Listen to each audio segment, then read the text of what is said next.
जलछत्र शिविर उद्घाटन चांदबाली ब्लॉक मतोठारे मां गजलक्ष्मी मंदिर और विग्रह प्रतिष्ठा उपलक्षे भक्त श्रद्धालु मानक पई सनातन राउत स्मृति कमिटी आनुकूल्य में मतोठारे एक जलछत्र शिविर उद्घाटित होईछि। मुख्य अतिथि भाव चांदबाली थाना एएससी परेश महांती जोगदे उक्त जलछत्र शिविर को उद्घाटन करथिले। समाजसेवी परोपकारी दुखर साथी जहांकर ना अछि पदवी लोभ ना अछि कौनसी स्वार्थ समाज दुखी गरीब असहाय लोक मानकर सेवा जहांकर धर्म से हेउचंदी सनातन राउत सुपुत्र सत्यानंद राउत। तांका प्रचेष्टारे ग्रीष्म दाउरू हजार हजार श्रद्धालु मानकु दही सरबत लेंबू पानी जोगाइबा पाई जलछत्र शिविर 3 दिन पाई मतोठारे उद्घाटन करा जायछि। उक्त जलछत्र शिविर रे बसंत नायक दीपक गोई मनोज विश्वाल सुशांत स्वाई प्रमिला माझी राजेंद्र बळ शक्ति प्रताप विश्वाल प्रमुख कांग्रेस अनेक मान्यगण्य व्यक्ति उपस्थित रहिथिले।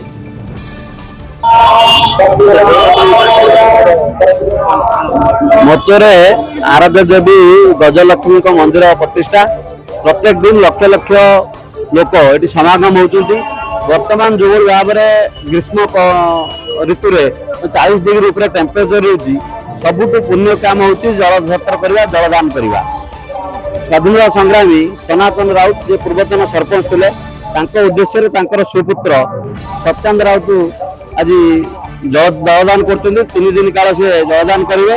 मुझे भावुची कि जलदान पुण्य किसी कम न थी पारे एवं ये जो कार्य कर समस्त सहयोग कर सब छिड़ा हबू एवं आम हृदय धन्यवाद दूसरी एपरी एक समय जो समय गोटे आध्यात्मिक परिवेश सृष्टि होती लक्ष लक्ष लोक आसुँच मत जो जलदान करशेष धन्यवाद दूसरी।